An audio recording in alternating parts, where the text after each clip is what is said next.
And hence, you can see even more of a reason how AI and other technologies will be more applicable to that. Now, this is a room full of experts on the AI, artificial intelligence, machine learning, generative AI, and other technologies.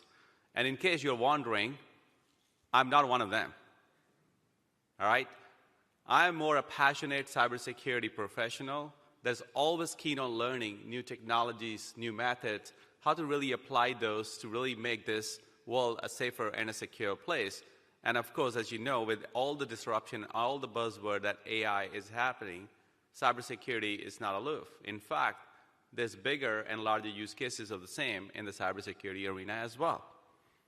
Now, over the past years, we have really seen a lot of technology disruptions, the digital transformations, right? Even the technologies that probably we're not used to today, but AI is already influencing that in some or the other fashion, such as autonomous cars, self-driving vehicles, space tourism.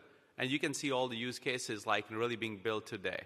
Not to say we're all very used to like the content creation in the marketing, where the disease research in the healthcare space and everything, the fraud detection in the financial services. And I think you'll hear many more of those use cases and the case studies from some of the luminaries and the top executives that not only try to understand, but also try to apply the artificial intelligence, LLMs, machine learning into the day-to-day business use cases altogether.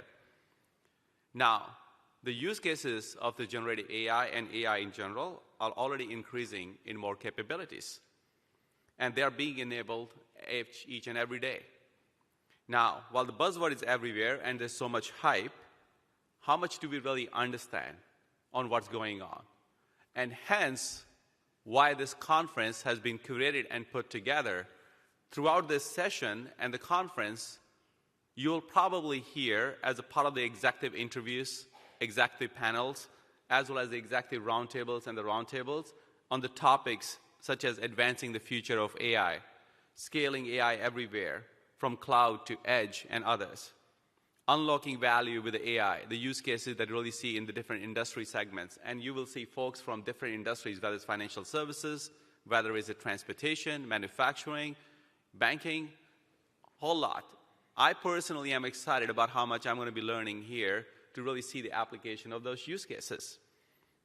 That being said, the purpose of this conference is to further the dialogue to better understand the application of the AI responsibly.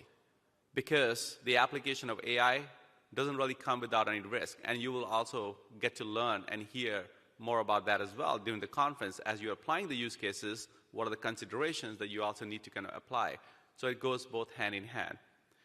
All of us are at the beginning of the journey to understand the generative AI's power, the use cases, and the capabilities. I would like to welcome everyone once again and thank you all in advance for making a commitment and participating in this exciting conference. Looking forward to the meaningful exchange of dialogue and ideas that has potential to define our digital future. So with that, without any further ado, I'm going to actually kick off this conference and introduce our first session, which is an executive interview on the topic of advancing the future of AI. And with that, I'm going to invite on the stage AMD's Corporate Vice President of Data Center, Cloud and AI, Ramin Rouhane.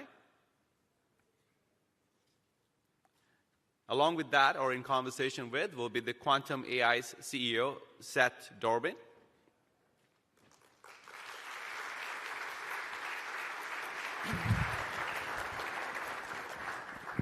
And this interview is being held in partnership with AMD. So I'll let the two gentlemen have an interesting dialogue, so look forward to it. Thank you, Lalit. Ramin, thank you so much for being here with us today. I really appreciate it, and I echo Lalit's comments about all of you joining us today. And so let's just dive right into the conversation. I'm really excited about the conversations the whole 2 days, but especially about this one, thinking about how we advance the future of AI. And as you know, especially where you sit, one of the core pieces of advancing AI today is the technology platforms, is power, is how we actually build on the infrastructure. And AMD is a core part of infrastructure for everything in our lives today, whether it's our phone or computers or anything. And so when you think about the biggest challenges that customers are facing, that hyperscalers are facing, what do you see in your experience going out there representing AMD, talking to all of these hyperscalers and Fortune 500 companies? Absolutely. For hyperscaler, really, there are two problems they have right now. It's space and power. They're running out of room. They're running out of power to supply to their data centers. And they really require denser, less power-hungry hardware at this point. So we have hyperscalers who are desperately looking for third-party to co-locate data center for them anywhere in the world. So this is really the biggest problem. For end customers, enterprise customers, I would say the problem is first availability of hardware, because hyperscalers are running out of space and power and they cannot supply as much compute as enterprise requires, given that the hyperscalers are using most everything for themselves to run things like ChatGPT. And also enterprise would like to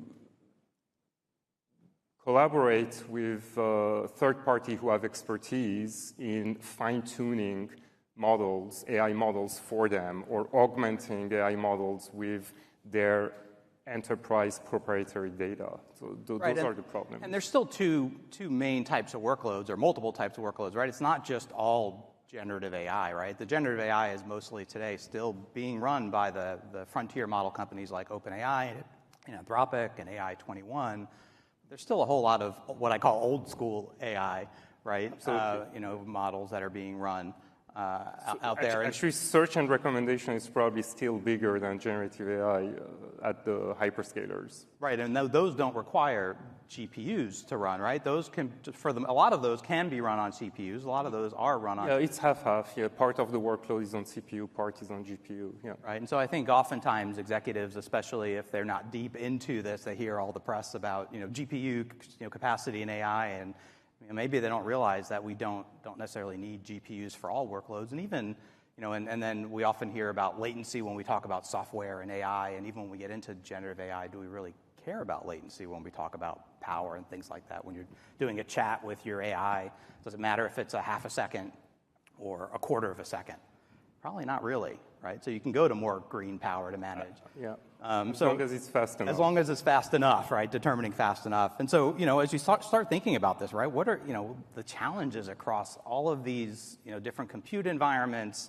And when we think about, when we talk about cloud and embedding AI solutions in the hardware, because hardware infrastructure is not just infrastructure, right? Infrastructure, there's a lot of software-defined infrastructure going on, and I know, that's core to your job, right?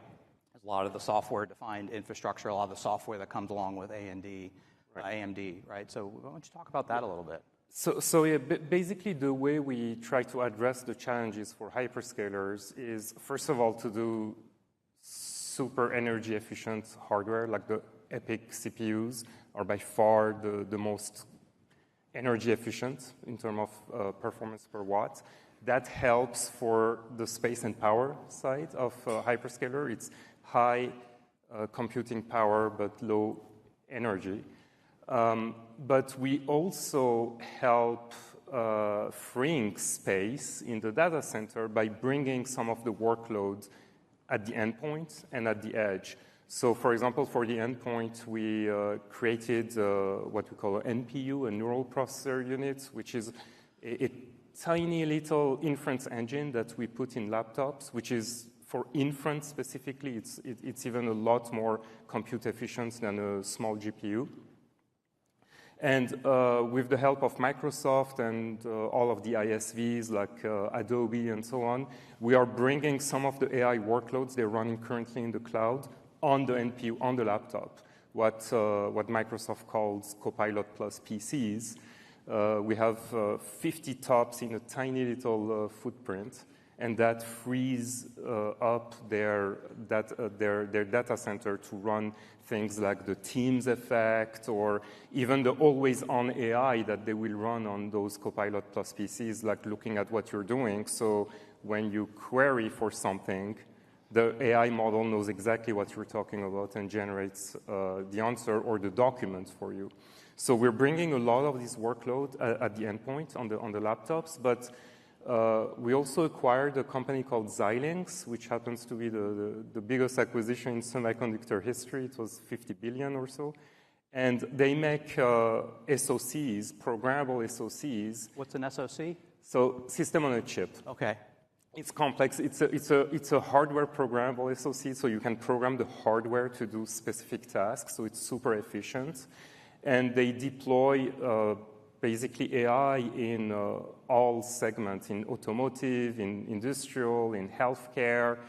I mean, some of the applications I really love that they do right there at the edge are things like accelerating genome analytics in children's hospital to determine the root cause why a newborn is born sick, so they can cure him quickly. So they accelerate this kind of workload from a day and a half to compare two genomes to 10 minutes.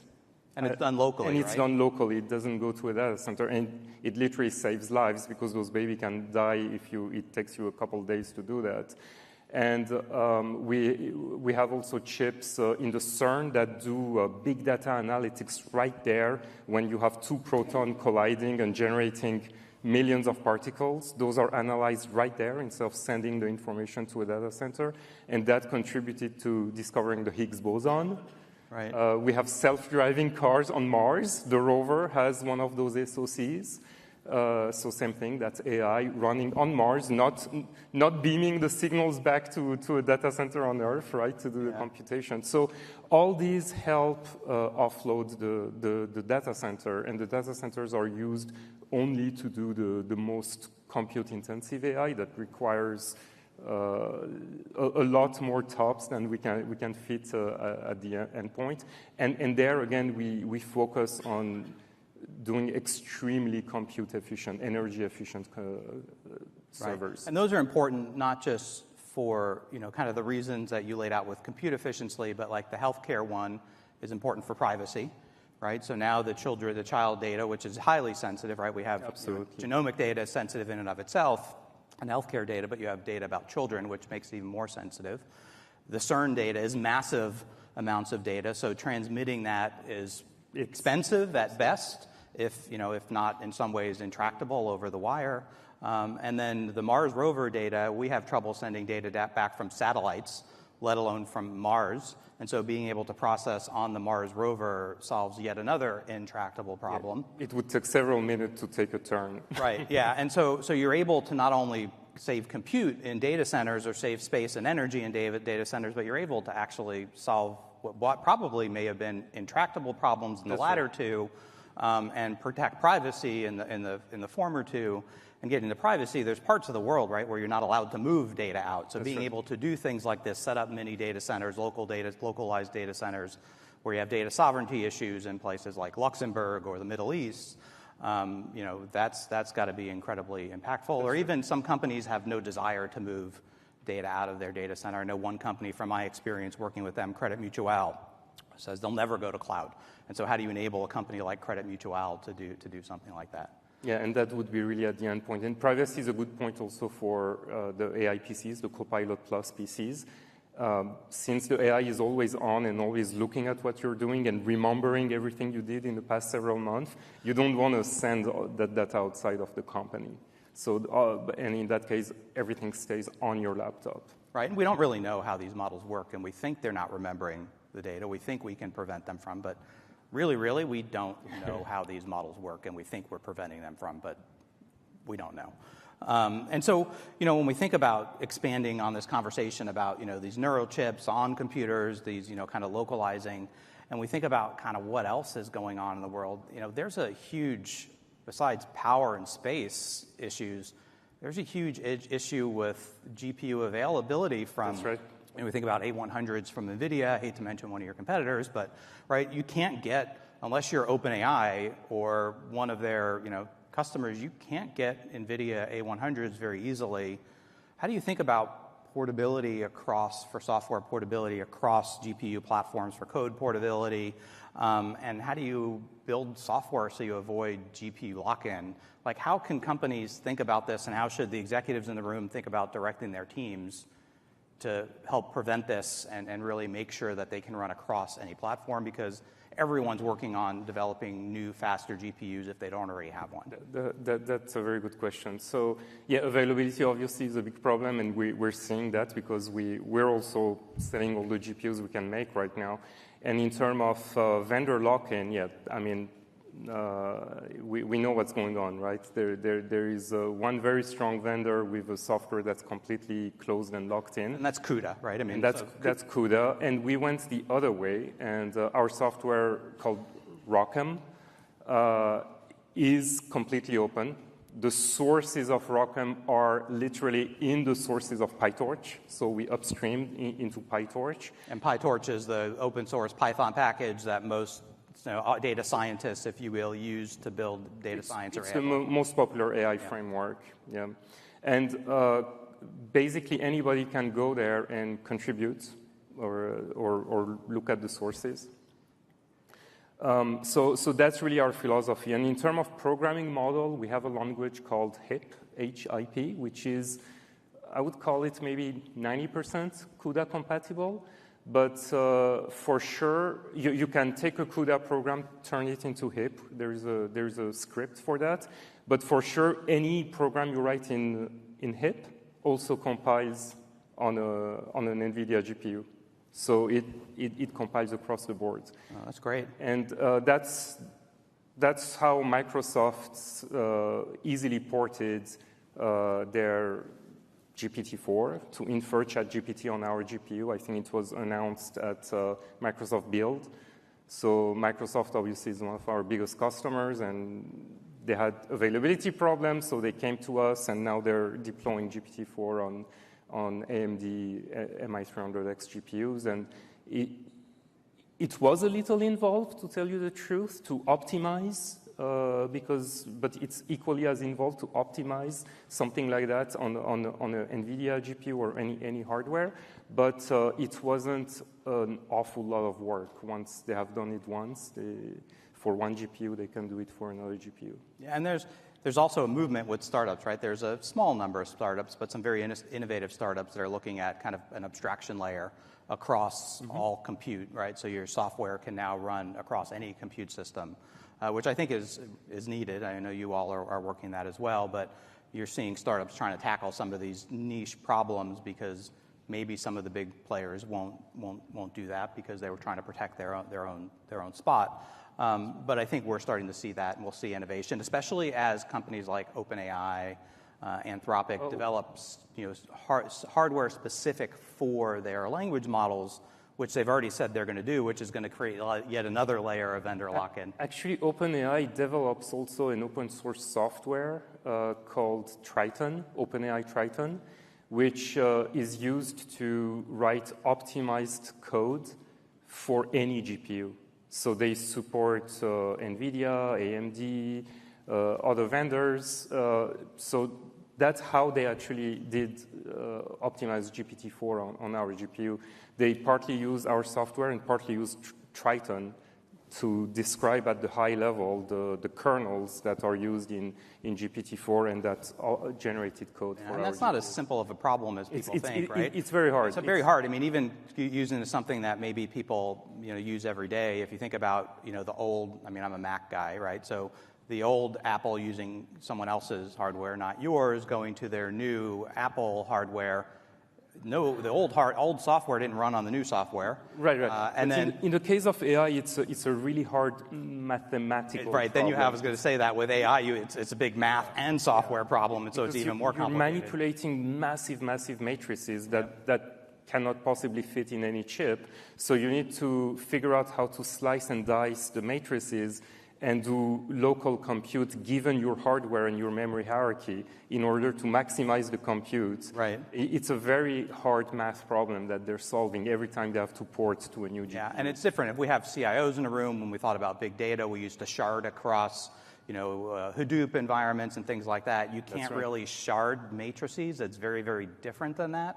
And so it's not as simple of a problem as simply splitting up it's a whole mathematical process to break up your matrices and be able to put them back together. Exactly. And so you need math to do it. It's kind of like when we used to explain deep learning using deep learning.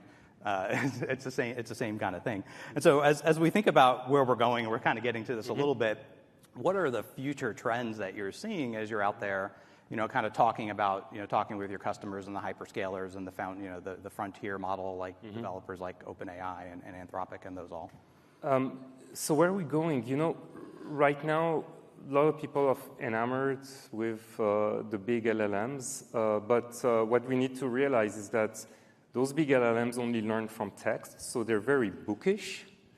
But you can't possibly have, let's say, a robot that looks like you and I with just 2 cameras, put it in a car and teach it how to drive with just an LLM as an artificial brain, right? That won't work because it knows everything that's written in books, but it doesn't understand the laws of physics. Which gets back to it not being smart, right? Exactly. They cannot learn certain things because they don't fully comprehend the laws of physics, because they haven't seen it. And I think where we're going is models that will learn not just from text, but also from observing. That's how, And that's beyond what we talk about as multimodal. Multimodal, we talk about text, image, video. So this is going beyond multimodal. Yeah, it is kind of multimodal, but really learning from video, there are a few models that do it, maybe like Sora, but it's not available yet. But it's not quite a solved problem yet. And it doesn't necessarily understand physics, right? To your point about understanding physics, it can't necessarily understand physics from video. So it learns from videos just like they learn the English grammar and vocabulary just by reading books. They never studied the grammar, they never studied the dictionary, they're just reading books, and now they know English, just like when we were kids, right? We learned by hearing and talking back. It's the same for video. If a baby sees me throw a ball or a glass and then it breaks, the baby learns the laws of physics. It doesn't understand the Newton equations, but it knows what's going to. Now it can predict what's going to happen. And that's the same with models. By looking at videos, they learn trajectories, they learn action and reaction without literally teaching them the equation. They just see it and they learn. That's how we learned, right? That's how we learned. Yeah. We understood Newton before we went to school. And I think that's where we're going. Models that we learn from videos, from audio, from one day, from touch and smell. Smell is just analyzing the molecules that are in the air. All that will happen. It's going to take a while. It's not going to be like next year, but maybe 5-10 years. But that's where we're going. And those models will actually be massive because video data is not going to be cheap. So that's why it's really imperative that we make exponential progress in terms of compute per watt and shrinking the compute in geometries that are workable. And I think there's 2 parts to this, right? The current language models, the architecture is not the way they're building those on what's called a transformer architecture. That's not really what it was designed for, right? And that's why you have the problems with hallucinations and things like that. And so I think you'll see over the next few years moving back to smaller models, industry-specific, task-specific, and we're already seeing that, which will get to the on-device things more effectively. Absolutely. And then I think you'll see a lot of this compute moving to some of the larger models moving towards some of these other. You can fix problems like hallucination by augmenting a small model with proprietary data, so you can build what they call a RAG pipeline, retrieval. But that doesn't actually fix it. That minimizes it. It minimizes it a lot. If anyone tells you they fixed it, they don't know what they're talking about. It minimizes it by an awful lot. Yeah, it minimizes it, gets down to, and there's some good papers out there and tests by Galileo and on Hugging Face where they kind of give you metrics. That's right. The best I've seen is it reduces it down to like 89%. Which is still pretty significant. And so I guess any closing thoughts on kind of where we're going or what we're doing as we're moving forward in terms of AI, software-defined hardware, any of the topics or others that we didn't touch on? Yeah, look, I think people want choice. There is an availability problem. There is a closeness problem. People want choice and they want openness.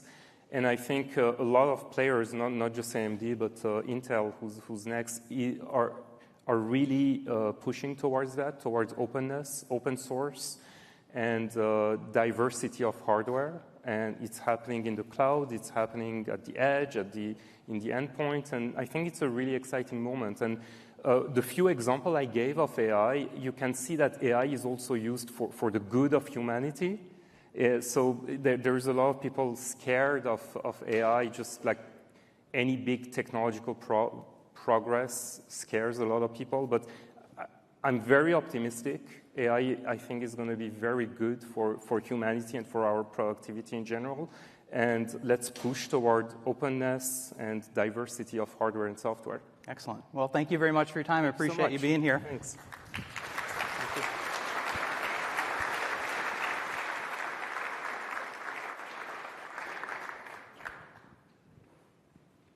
Thank you, Ramin, for this engaging conversation and chat. And I have to say, it was good to learn about the workload on the endpoints and how it can be distributed. That was a good one. And then I also learned SOC stands Beyond the Security Operations Center, as the cybersecurity nerds would say. Anyhow, moving into our next session, which is an executive interview on AI everywhere, how AI is scaling from cloud to edge. And for that, I'll invite on the stage Intel's VP and General Manager, Network and Edge Software, Munib Minizuddin. Please. Hey, Munib. All right. Thank you for joining us, Munib. Very nice to finally meet you. We've only met over the phone, so nice to meet you. Thanks for having me. Yeah, nice to meet you in person, and welcome. And so, we're going to continue the conversation about hardware platforms and software-defined hardware, and I think you have a very similar role to Ramin in Intel. So I think this will be a great conversation to continue there, as we talk about scaling to edge, and we kind of touched on that on the last conversation. So I think it's a great segue. And we talk about kind of this conversation about AI running on the edge, and we talk about beyond clouds and data centers and getting to other areas. And we talk about PCs and operational environments. What trends are you seeing in this area? How are you seeing kind of this movement out of data centers to the edge, onto the PCs, and things like that?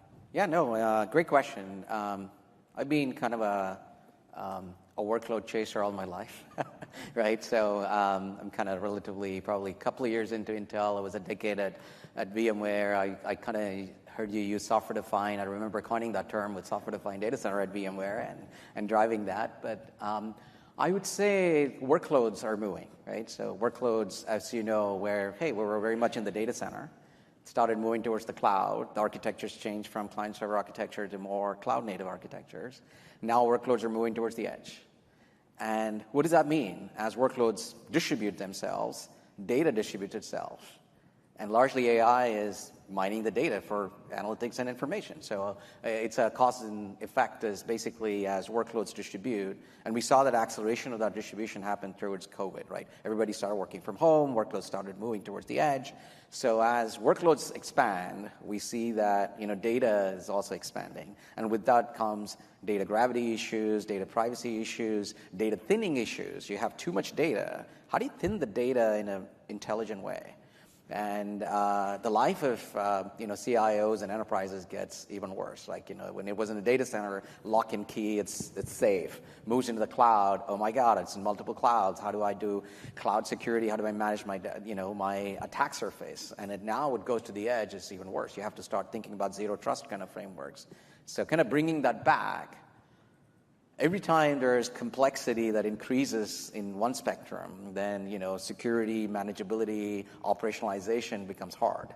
And AI comes in to kind of challenge all of that, to kind of say, how would you secure, how would you do this in a manageable way? Because I know the excitement with AI is everywhere. Is everybody's like, I have a new tool set. It's almost like early days of computing. I can automate everything. I can get AI helping me automate tasks. But then the complexity comes, how are you going to do it ethically? How are you going to do it securely? How are you going to do it responsibly? And then the nightmare is, how do you actually operationalize this? Right. How do you, because it wasn't easy to operationalize the client-server architecture. It was even harder to do it with clouds and multi-cloud. And how is it worse in the edge? But then how do you secure this end-to-end? So then you talk about that movement of AI to the edge. It's following the trend of workloads moving towards the edge. Processing moving to the edge, digitization of the edge. There's a lot of kind of things that come together. Right, and it's more than just when we think about going back, depending on when or if you move to the cloud, and certainly a multi-cloud, right? And it's more than just securing yet another environment, because I think, a lot of CIOs and CISOs, I remember when I was at Monsanto when we moved to the cloud, our CISO was initially, oh my gosh, you can't do that, don't put any proprietary data up there because it's a security issue. And then we moved it and had zero trust, and he was like, when can you move everything to the cloud because you get rid of all my technical debt? Yeah. And then we started moving to multiple clouds, and he was kind of scared again, and then he said, okay, how do we do this with everything?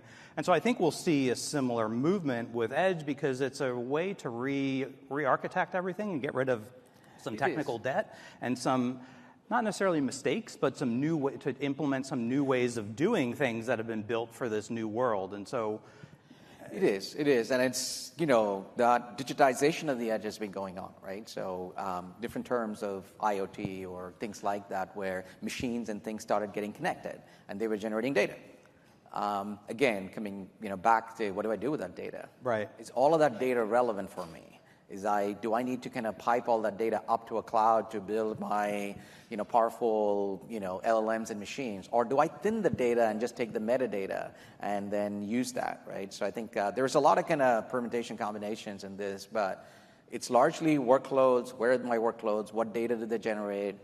How do I manage that workload, my data, and therefore analyze that data using the smartest tools available to me? Right. And AI kind of brings in, over the last 12 to 18 months, tool chains, because I know it's like, it's a, I heard SOC, I had, it's like almost, there's a lot of buzzwords going on. It's just basically like, hey, give me an outcome. Yeah. Right? How do businesses deal with outcomes? Right. Because they want to show value they want to stay competitive against their own environments, be it whatever vertical, and they want to drive some outcomes and operational efficiencies and keep the business running. Absolutely. I mean, you shouldn't have an AI strategy. You should have a business strategy, and AI is part of it, right? It gets back to mobile. 10, 15 years ago, everyone was looking for a mobile strategy.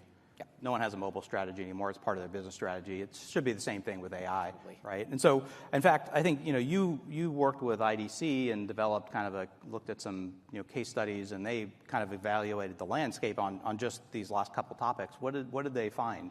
Yeah, it was interesting. We did primary research because it was hard to kind of look at folks who've kind of done this, both the scaling distribution of workloads to the edge, and then the automation and the AI aspects of it. So we had to do some primary research where we actually have our products. We have dozens of production deployments happening, but that was not enough. So we did both qualitative and quantitative research with IDC to identify what were the primary issues CIOs and enterprises were dealing with. And I was kind of listing security, operationalization. How do I we think it's exciting stuff. It's actually the boring stuff, right? So how do I, zero trust secure every device at me at the edge? There was a lot of refactoring of applications going on because people thought, just like you were in the data center and try to move applications to the cloud, you had to replatform, refactor, rewrite your applications. As they're moving towards the edge, they're rewriting, refactoring, applications to the edge. Now they're adding, AI modules as sidecars to their containers and deploying them. So there's a second level of complexity as they distribute these applications. And those are the challenges, operational challenges, cost challenges, security challenges, data privacy challenges that were that we discovered through this qualitative, quantitative research with IDC. And it's actually a multi-dimensional level of complexity because software is static and finite because you deploy it and it doesn't change unless you change it, whereas machine learning changes on its own, right, by definition. And so not only adding this level of complexity, but it's neither finite nor static because it continues to grow, it continues to change because that's the nature of it. And that's some of the use cases we're seeing too, by the way, right? So I think I had Ramin kind of talk about earlier, hey, edge, and we're seeing, all types of robotic arms, PLCs. Some of my early deployments are in examples. For those that aren't in manufacturing, what's a PLC? The programmable logical controller. Yeah, so these are the things that arms like, hey, move this arm by this 30 degrees, 40 degrees, pick this up, deploy this. So we're seeing like one of my deployments is in windmills. You think windmills? Well, apparently they're very expensive to roll out. The capex is super high, but they're not that productive. So they've been modeling using, watching the windmill performance for 12 months with massive LLMs in the cloud, watching all images and still not getting 30% productivity increase.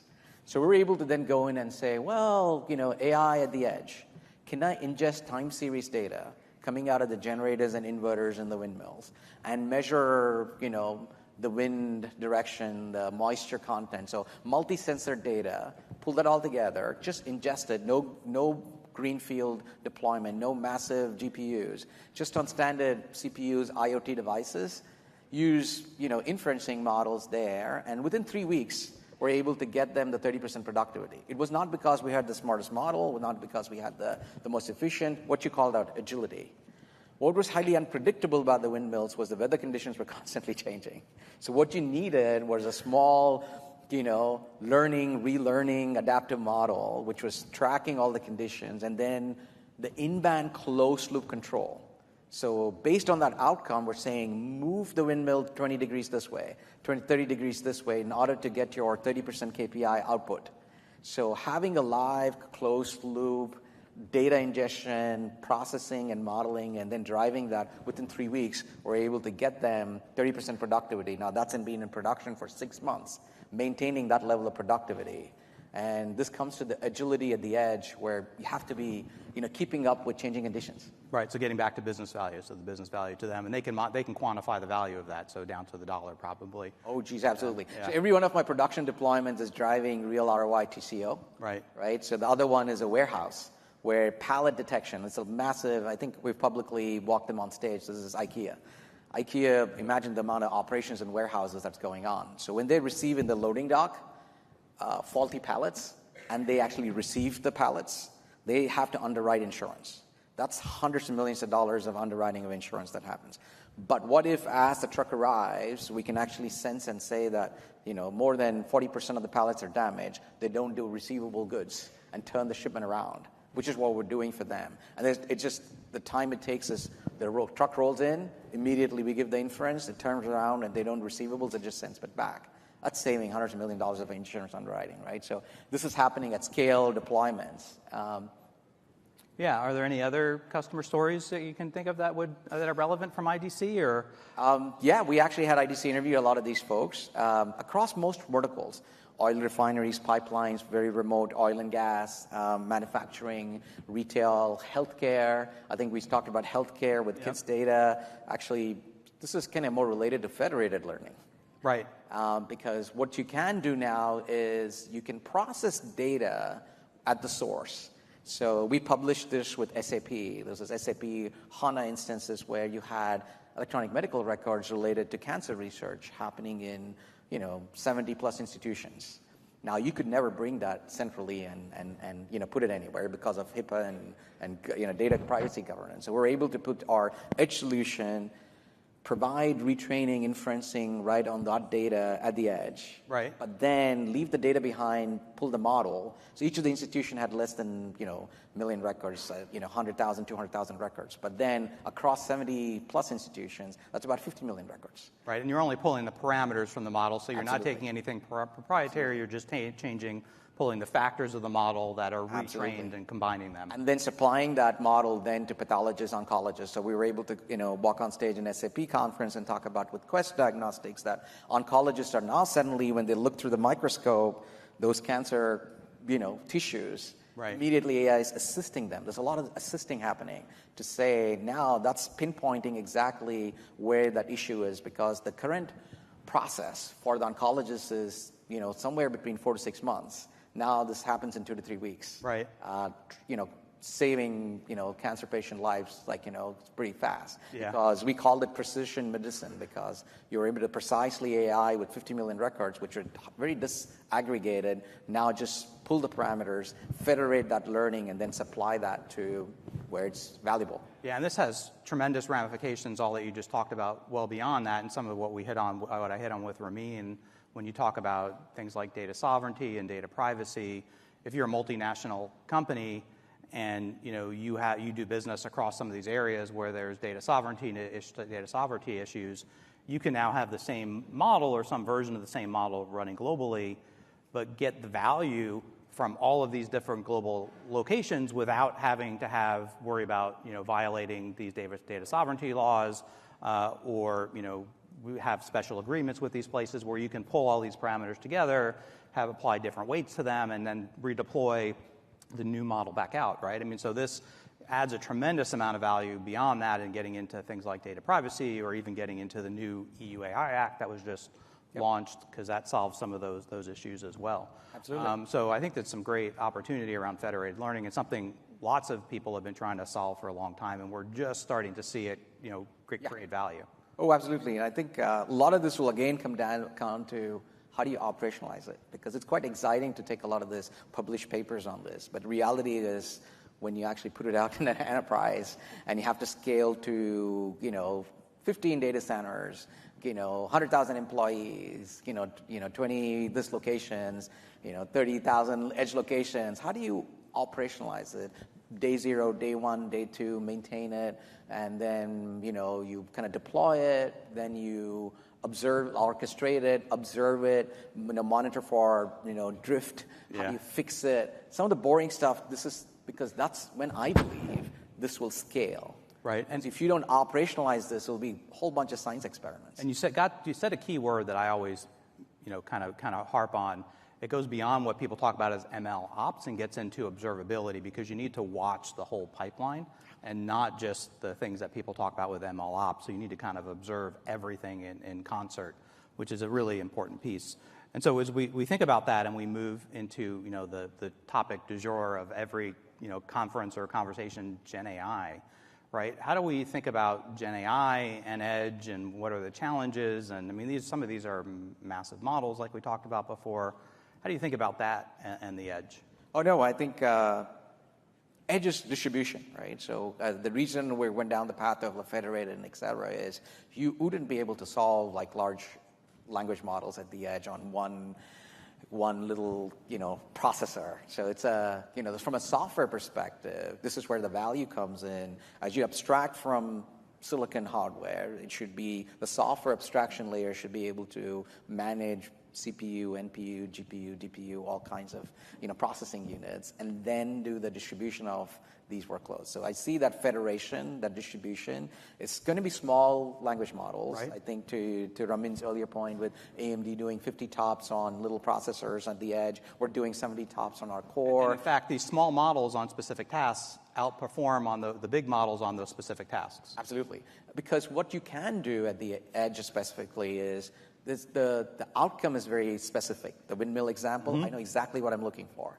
So you can actually cut down the number of parameters because you're not solving world hunger. Right. You're not boiling the ocean. There's very specific triggers. There's very specific outcomes. You can train them to those parameters and maintain that. So you don't need the big engine at all. And that's in fact what these models were designed for initially, right? These Absolutely. Foundation models, as they're called, that's initially what they were designed for. They weren't designed for these massive... Absolutely. So we're taking those pre-trained models. We're then applying, capabilities like local data annotation, RAG, what have you, to supplement them and retrain them where possible, right? So, the whole solution software we have is called Intel Tiber Edge Platform. But then components of that have data annotation, which we call like Getty, which allows people to, I can give you a coffee bean farmer example in Brazil. Who's quite excited to kind of come onto our website and say, look what I did. I was able to take 50 images on my phone and then annotate on it for 20 minutes and create a model.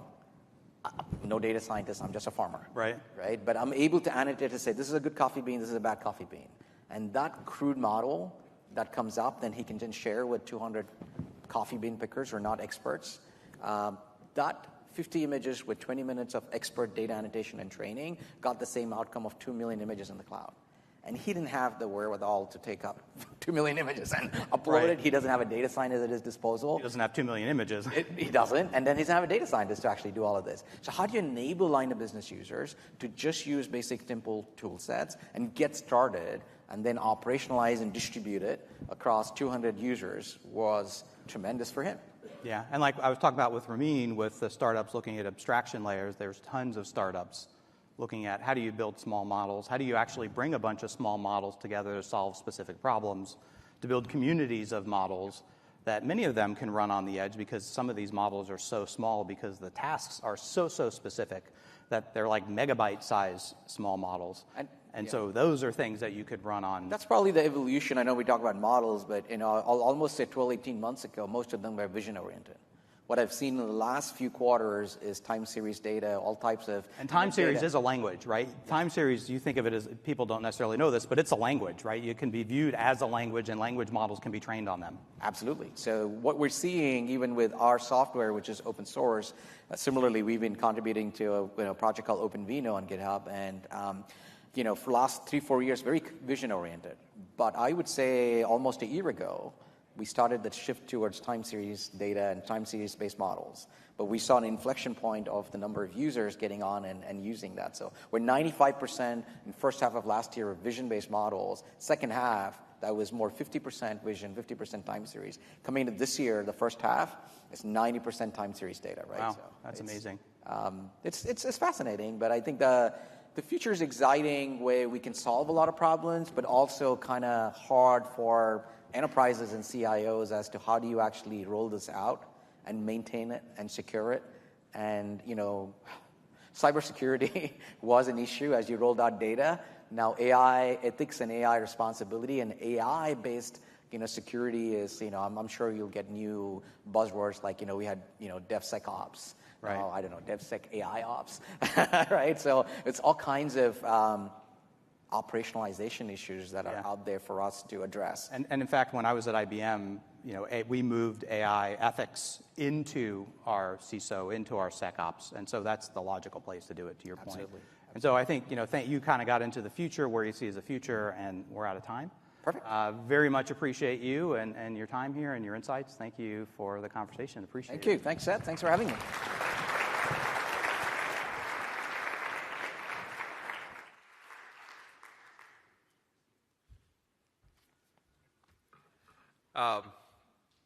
Thank you, Moneb, Seth, and Ramin for such a wonderful 2 engaging sessions. By the way, if anybody has any questions, please log into the Reuters app and submit as a part of the Q&A. And also the last session was presented in collaboration with Intel. I think some of the things around the workloads moving from on-prem to the cloud to the edge. And then also, one thing that really stood out for me in the last conversation was the convergence of human intelligence with the artificial intelligence. The example of being, you don't need 2 million images. You need real expertise, real data to really transform some of the models. That's wonderful. With that said, we're going to move to our next session, which is an executive interview on the topic of accelerating AI innovation from strategy to scale. And for that, I'm going to invite on the stage Dell's Senior Vice President of Corporate Strategy, Vivek Mahindra, in conversation with Edelman Smithfield, EVP and Head of AI Strategy, Chris Donahoe. Please.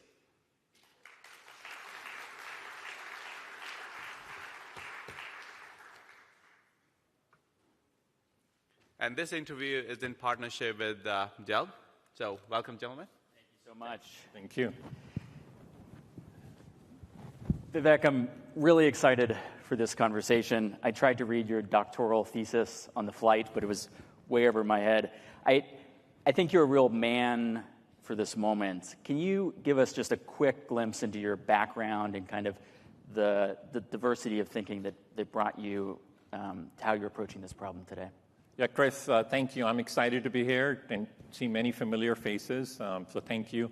Yeah, my journey is an interesting one. You know, as you mentioned, I got my PhD in chemical engineering, and by the way, I did use neural networks to make sense out of my data. So what is old is new again, I think, as I say. Spent 10 years in consulting at McKinsey, and then came to Dell for the first time, left and became an investor at TPG Capital in a venture capital firm, and returned back to Dell 4 years ago to bring all of the cumulative experience, including my serving on 10 different boards, to this role, which I took on a year ago. And you're exactly right. I think we are at this really exciting moment. So I'm tremendously excited about its opportunities that it presents for all of us. I want to talk a minute about Dell. I know growing up, Dell was kind of the prominent brand for me. I remember sitting at my kitchen table with my mom, figuring out what components we would put in the new desktop build. But Dell has been on a long AI journey as well. Can you walk us through that journey, both in terms of how your customer and client offerings have developed and how you have kind of adapted as the technology has improved over the years? Yeah, Chris, so we've been playing with AI for a long time. A lot of our products have had several traditional AI elements in them for a while. With the advent of Gen AI and the opportunity that it presents for itself, we kind of went back and thought about how it applies to us, and we think about ourselves as customer zero. And we came up with a simple strategic framework. We think about AI in 4 different categories: AI in our products, AI for ourselves, how do we apply it to ourselves, and then AI on and AI with. So what do our customers do with AI on our products? So we think about it in those 4 simple ways. As far as AI for is concerned, which is applying it to ourselves, we kind of went back and thought about it at a very fundamental level and a very different level to think about what does AI enable. And we went back and anchored ourselves to our AI strategy has to be reflection and accentuation of our business strategy. And that's the first and foremost principle we anchored to. And we are rethinking how we use it for ourselves quite dramatically.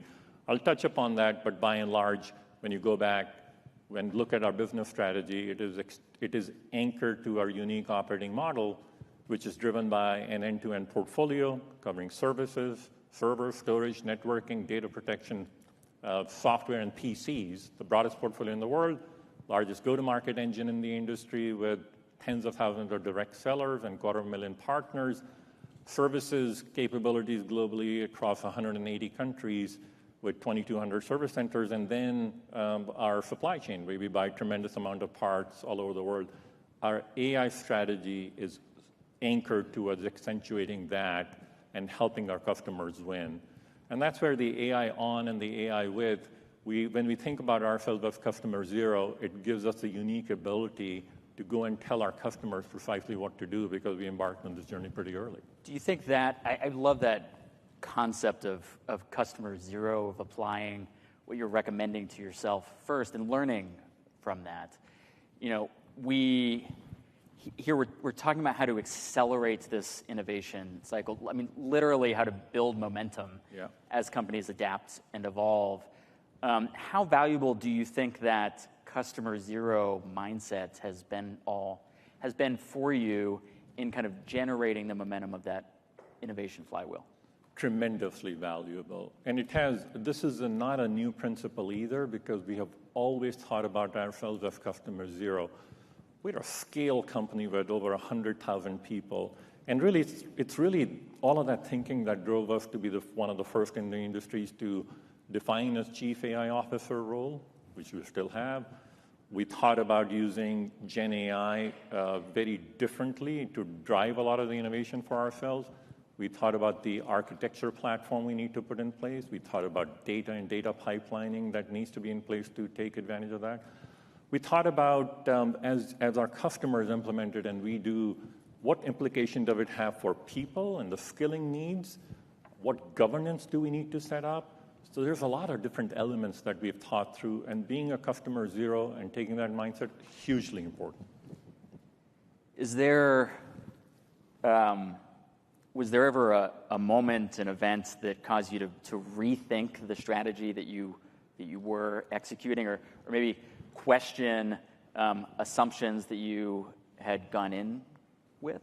Like, how frequently are you pivoting or adjusting as you learn more through experimentation? Look, we have this culture of curiosity and ongoing innovation, and focused on that. Largely driven by Michael, who founded the company 40 years ago, and Jeff Clark, who's been in the company for 37 years. So we are continually evaluating. But I'll tell you, I think as we looked at the pace at which this is coming about, that has caused us to think quite purposely about the pace at which we need to go about implementing things, and what is the systematic way of implementing Gen AI across our businesses. So, for example, back in October, we went out to the street and at our security analyst meeting and talked about the big trends. At that time, the AI hardware and services market was estimated to be $124 billion by 2027. Last year, 10 trillion tokens per generated. They were expected to go to about a quadrillion by 2028. 3 months later, the numbers had moved. The expected market was $154 billion, 1.5 quadrillion from a quadrillion. So we began to realize this is moving at a very, very dramatic pace. So we need to think about increasing the nimbleness with which we attack this and go at it. So that was one big thing. Number two, we began to realize that a lot of customers were coming to us and asking about where do they get started? How should they start? So that caused us to rethink about our portfolio. For example, in our services portfolio, that caused us to accentuate the offerings related to day zero, day one, and day two.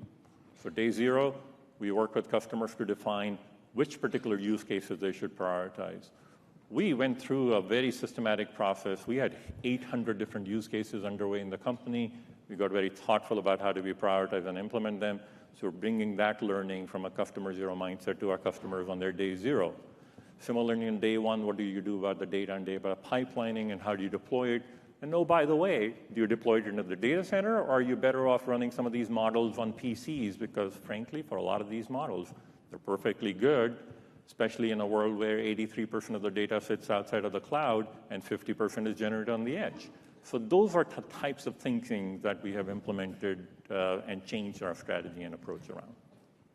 We talk about data governance and warehousing and deployment, but I think a huge, when I talk to chief AI officers and CAOs, a huge portion of their time and energy today is spent on enablement and skill development, even beyond the tech organization, like enterprise-wide. You mentioned Dell has more than 100,000 employees.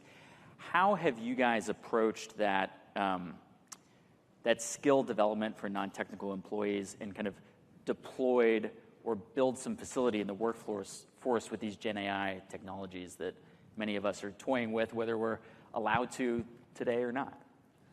Yeah, we've taken a very purposeful and programmatic approach to it, Chris. Step one is about making sure our entire population understands the fundamentals of AI. So we have implemented 4 different modules across the whole company to make sure that everybody has versatility with what the fundamentals are. Step 2 is developing what we call 101, 201, 301 level knowledge for our employees based on the domains that they will be applying AI to. And then step 3, linked to that, is generating excitement amongst our team members. Our culture is so forward-leaning and innovative that what we found is there was a huge hunger for team members to learn about it on their own. And what we have done is we have prioritized 4 use cases. As we have demonstrated impact, we have found a way, and the team members have found a way to share it. But bottom line is we are being very thoughtful about upskilling of the talent in the organization. I love that, the essential nature of just building an excitement and fun into the evolution and discovery process today. Absolutely. I see so many people going through that, including myself many times. Keeping on the practical fronts, do you have any real tangible advice for chief strategy officers, CEOs, COOs, anyone thinking about and tasked with developing a strategy for AI deployments and accelerating innovation in a way that aligns with the core business strategy and operating model that a company is already executing? What would you tell them to think about? I think, Chris, our experience on this, and we started pretty early on this journey, is that there are a few fundamental steps. And there's almost an algorithm you could follow that takes some of the scariness out of the equation and gets to impact. Number one, be very clear about what your business strategy is and what an AI strategy is that mirrors that. Number two, pick an approach. There are some companies who follow a let 1,000 flowers bloom approach, which I don't think is the right approach. Pick an approach to prioritize the use cases where you're going to get the biggest bang for the buck and accentuate your strategy. Number three, set up the right tone at the top and make sure that you have the governance model in place to actually go about and systematically implementing these approaches. Number four, make sure that you build the employee skill set and build excitement around them. And number five, have the operational rhythm and drumbeat to systematically go and implement some of these things. And no, by the way, remain nimble, because there are so many new areas that are coming up all the time and new tech tools coming in all the time, that make sure you can incorporate them into your workflow and how you're going to implement Gen AI. You just, I think, wrote a great roadmap for so many of us. The other critical stakeholder, I think, at the table increasingly are company boards and directors, right? I think a lot of directors that we're working with and board advisors as well are working through what does a director need to be thinking about today, what are the questions they need to be asking, where do they need to focus their sometimes limited attention and energy right now to get the most bang for the buck, as you mentioned. If I were a board director, what would you tell me I need to be focusing on over the next 3, 6, 9 months? Yeah, Chris, I've been a board director across over 10 different public and private boards. And as I think about the responsibility of a board, in my view, this is a really critical area for the boards to focus on. So first, I think the boards should educate themselves on the fundamentals as well as the direction in which the technology is going. And it's moving so fast, including things like agents and multi-agent systems that are coming through, which have big implications. And number two, I think the boards should be holding the management teams accountable for sharing both the risks and the opportunities, and frankly, having their own independent perspective on those as well during this time period. Because this is moving so fast, and there are so many adjacent areas through which different risks and opportunities arise for a company, that I think it's an important topic for a board-level discussion. I think just having the discussion. Absolutely. The first step that so many folks are looking for. I'm curious, we're talking a lot about deployment and scaling and accelerating innovation cycles. But do you or your team use AI or Gen AI in your own strategic planning process? Is it a brainstorm partner? How are you guys using it? I think saying no would be a bad answer to that question. I think I would destroy my credibility instantaneously. No, all kidding aside, absolutely. So, okay, what do we do? And an example. Yeah, Practical. I'll give you an example. So we've been using Gen AI tools. Well, first, we've been using Gen AI tools to just look at the landscape. So we are monitoring changes across 15 different dimensions from a strategic planning perspective, and we're using Gen AI tools and classical AI tools to look at the landscape and figure out which are the most important signals for us to watch for so we can take it into a strategic planning process. Number two, we have actually created a daily pulse using some of these tools that we disseminate to the decision makers in the company so we can all stay on top of those. And number three, we're beginning to, my team is beginning to lead into running some of the proof of concepts using various of the new tools, including multi-agent systems, to think through how do we do strategic planning better within the company. So those are some of the ways we have incorporated it into our strategic planning process, Chris. You mentioned as part of that using the technology to help you identify signals that might be meaningful or important to your decision-making process or kind of the strategic direction moving forward. I'm curious if, I think one of the things we're all wrestling with is just how rapid the pace of innovation in this field is, how quickly new capabilities are emerging. So thinking about those signals, what are some areas that Dell is watching closely that you think helps inform you with regards to where this technology is headed over the next year or two? So a few things we are watching for very closely. Some of the initial deployments a lot of the initial deployments are being driven by CSPs and tier 2 CSPs aimed at training. But as we look at the migration, by the end of the decade, 90% of the compute will be towards inferencing. And inferencing is going to be driven by enterprises, and a lot of that is going to be driven by data, as we have talked about. And since the vast majority of the data sits on premises, and so how does that play out? So we've been watching, 83% of the CIOs are talking about repatriating the data to on-prem. How does that drive inferencing? We are watching very closely the number of customers who are coming back and moving from POCs to buying more of our portfolio for inferencing areas. We're watching that very closely because that's a leading indicator for how rapidly we think this is going to go. And frankly, it is accelerating quite significantly. I want to go to one of these questions from the audience. You know, we've been talking about creating that flywheel of innovation, accelerating, building momentum. One of the things that can wreck or throw sand in the gears of that flywheel is failure, something not working out, an investment not materializing with ROI. You know, there's certainly the risk of failure as you approach deployment and scaling.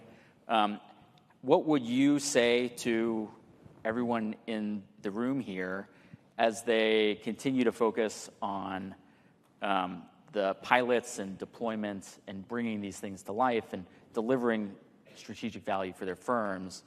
How should they think about failure as part of that, as part of the innovation cycle? It's hugely important. And I think the company culture is the key part of embracing failure. We've tried things and they haven't worked, but our culture is such that rather than dwelling on the failure, we are much more focused on, okay, what did we learn from it? And therefore, what do we do differently going forward? It's easier said than done, but that's a huge important element of that. And for this kind of a technology, we're bound to have early failures, but you got to focus on learning. Well, I wish you many more successes than failures in the future. Thank you so much for this fascinating and very practical conversation, Vivek. All right, thanks a lot, Chris.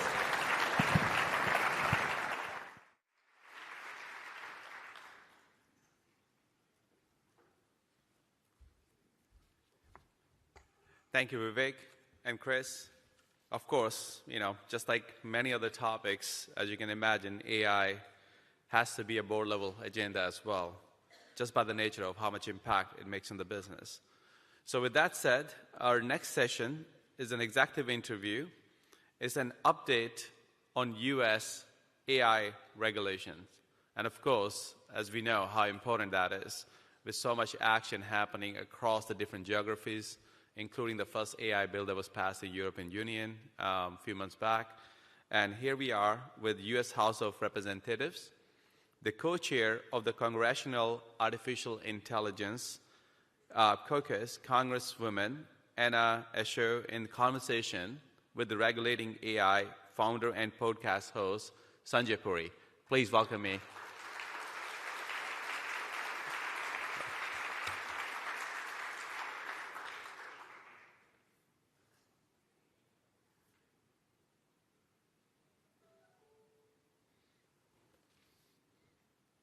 Welcome to the stage, please.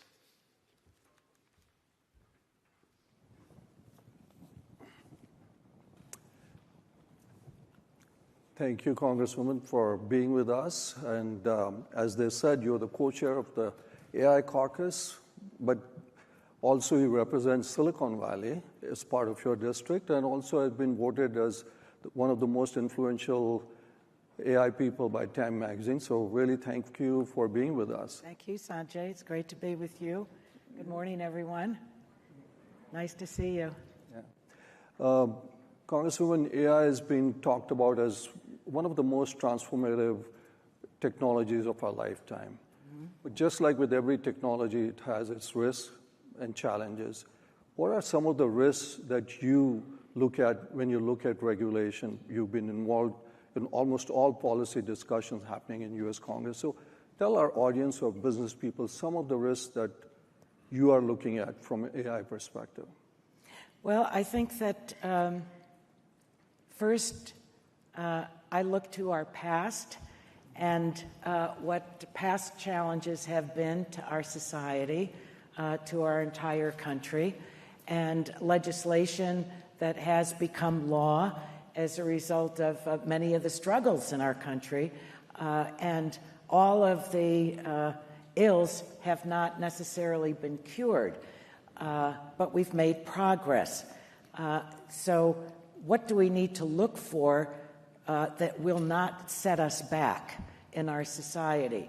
We know that inequities still remain for many people in our society, and so AI should not exacerbate those inequities in our society. So that is, I think, a broad concern on both sides of the aisle, maybe a little more on the Democratic side, but it is something that if members were not thinking of it, the work of the bipartisan AI caucus is to bring in experts that would help essentially educate members. And we've done that now for almost 2 years, and I think that it has really advanced the thinking of members and highlighted what we need to build into legislation. So we don't want any of the inequities that exist today to be exacerbated, and I think that that's one of the top concerns. But we also have very important laws that are on the books relative to financial services, to civil rights, to housing. And so we're not starting from scratch. But we also need to direct the executive branch, the agencies, to be able to enforce the laws that are already on the books as it relates to AI. So a lot of our guests here today work on innovative companies. A lot of companies in your district are innovators. How do you balance innovation versus regulation? I mean, that's the challenge that is constantly there. Innovators sometimes don't want as much regulation, and sometimes regulation is important. I don't think they're mutually exclusive. Okay. And I say that because with the appropriate level of regulation, there can be stability. So people know what the rules of the road are, so to speak. So I don't think that they're mutually exclusive. And I think that, if AI is a mystery to the larger population, they don't understand it. They've heard many people hear things that are menacing. We know as members of Congress that our first and top responsibility is to protect and defend.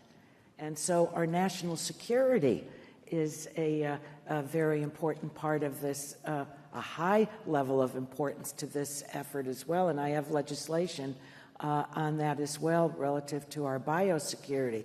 But we want the general population to trust.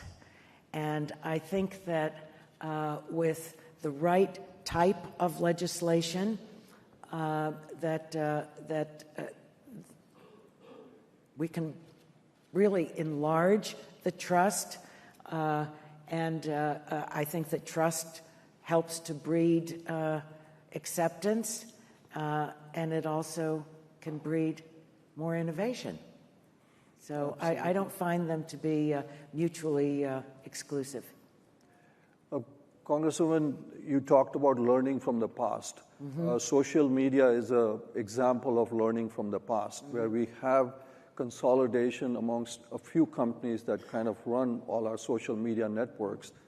There is a fear that the same thing could happen with AI, where because AI is an expensive argument, you look at some of the sponsors here, it takes a lot of compute power, a lot of training, etc. It could end up in the hands of few. Is Congress looking at monopolistic tendencies for AI? Well, I've anticipated it. So I've been working with Stanford University's Human-Centered AI Institute, and a woman that I think is the mother of AI, Fei Li, for the last 5-6 years. And so we've developed legislation that is moving slowly, but at least it's moving, and it's called the CREATE Act. And what the CREATE Act does is to essentially democratize AI. As you said, the resources are really in the hands of the largest companies, tech companies. And I don't resent that. I mean, it's a natural occurrence almost for them. But our country is made up of many sectors. There's the medical sector, there's the academic sector, there's the nonprofit, there's certainly the private, and the public. And so AI research and the researchers need to have access to all of this and the tools. And that's what this legislation does. And I'm pleased. I'm fairly optimistic about this legislation. It is bipartisan. It is bicameral.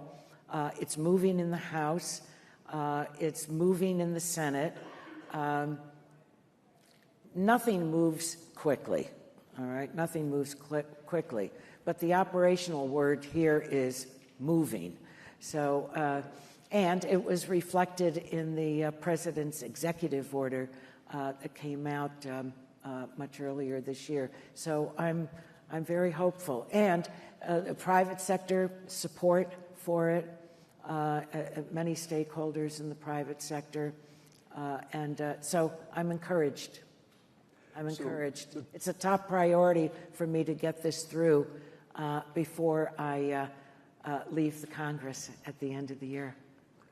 So the CREATE AI Act would give resources, compute resources to smaller companies, entrepreneurs, etc. Yes. And it would do it in conjunction with what, the National Science Foundation and other organizations? Yes. This is for entrepreneurs here who are listening.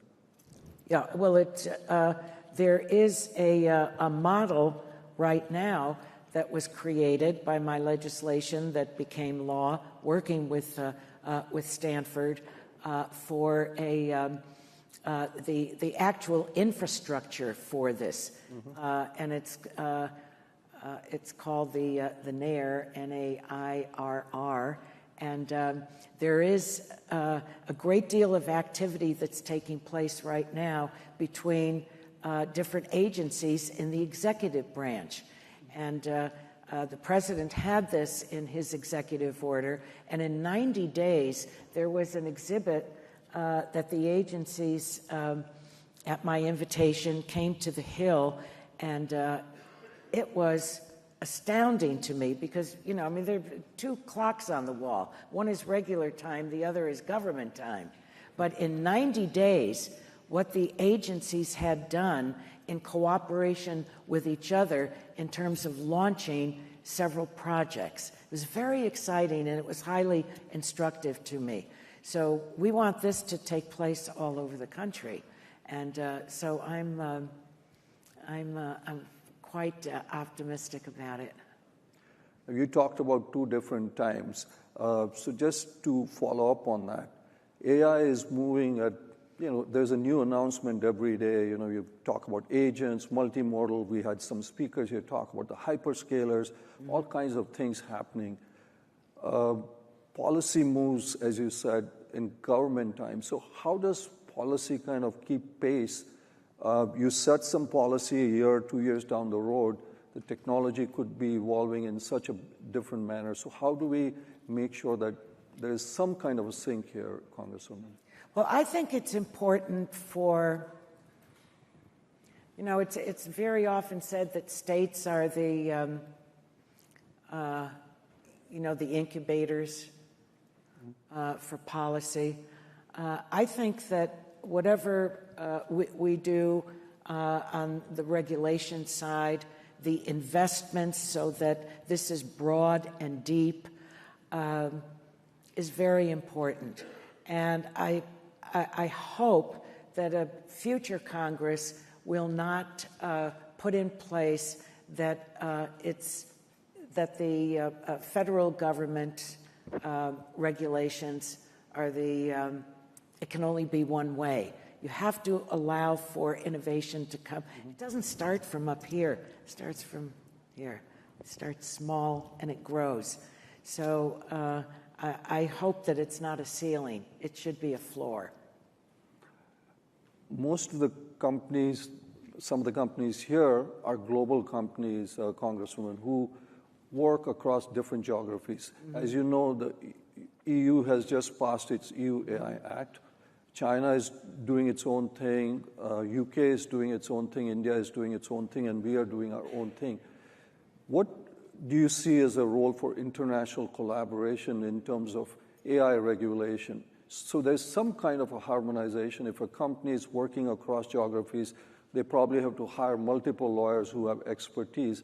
And now on top of that, within the U.S., we have several states like California, Colorado that have passed legislation. So this is for companies here who work globally. Role of international collaboration, what do you see, Congresswoman? Well, I think it's very important for the United States to be number one. I'm not satisfied with 7th or 17th or 14th. We want to be number one, seize this. But AI doesn't recognize any borders. So, you know, the case for working with countries around the world is absolutely essential.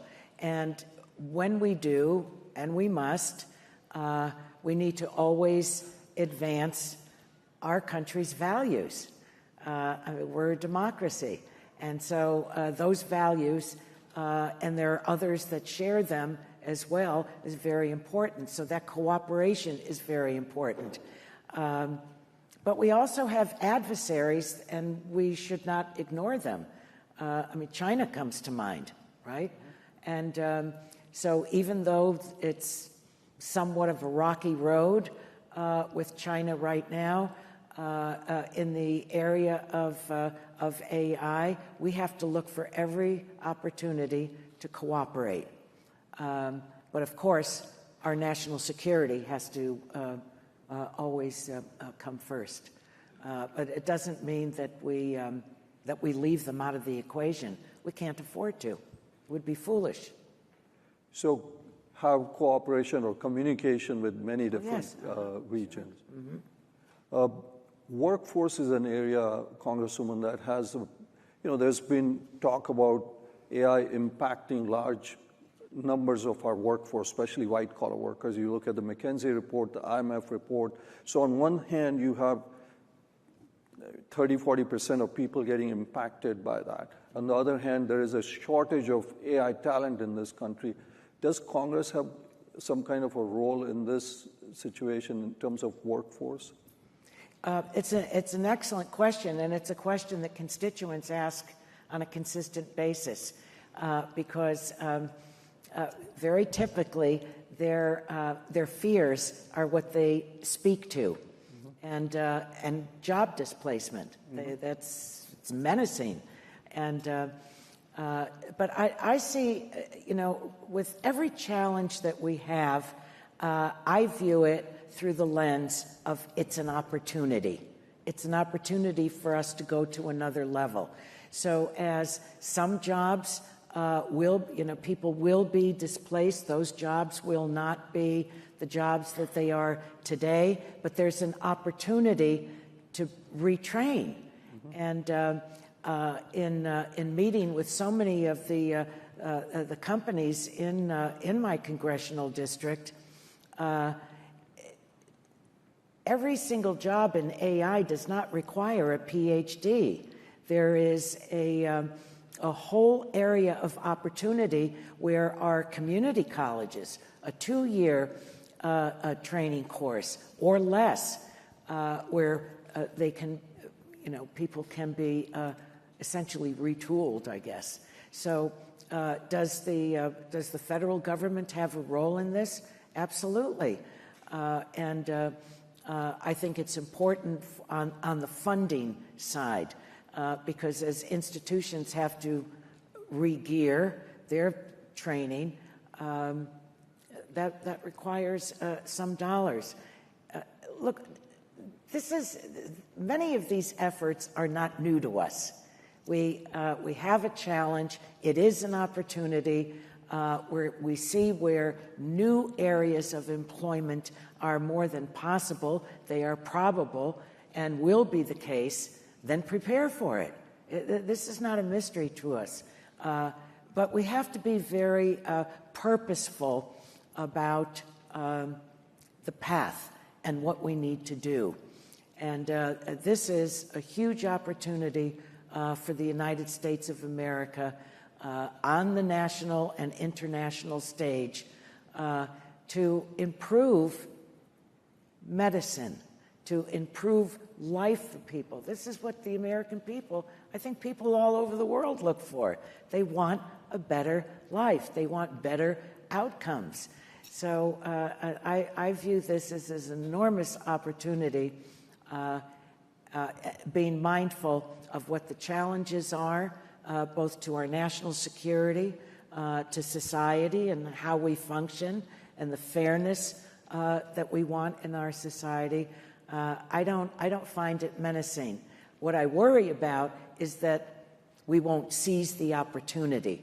And Congress has a key role in this, and I'm pressing very hard to get some of the basics in place that are foundational to all of this. And then colleagues will take up the rest in succeeding Congresses. One of the areas that people are very, very worried about is what's real and what's fake. And that's a legitimate concern. And it's highly legitimate in a campaign season. I don't know whether Congress will step up and get something done that will apply before the November elections, but we should. I have legislation, again, in that area that would direct NIST to develop the standards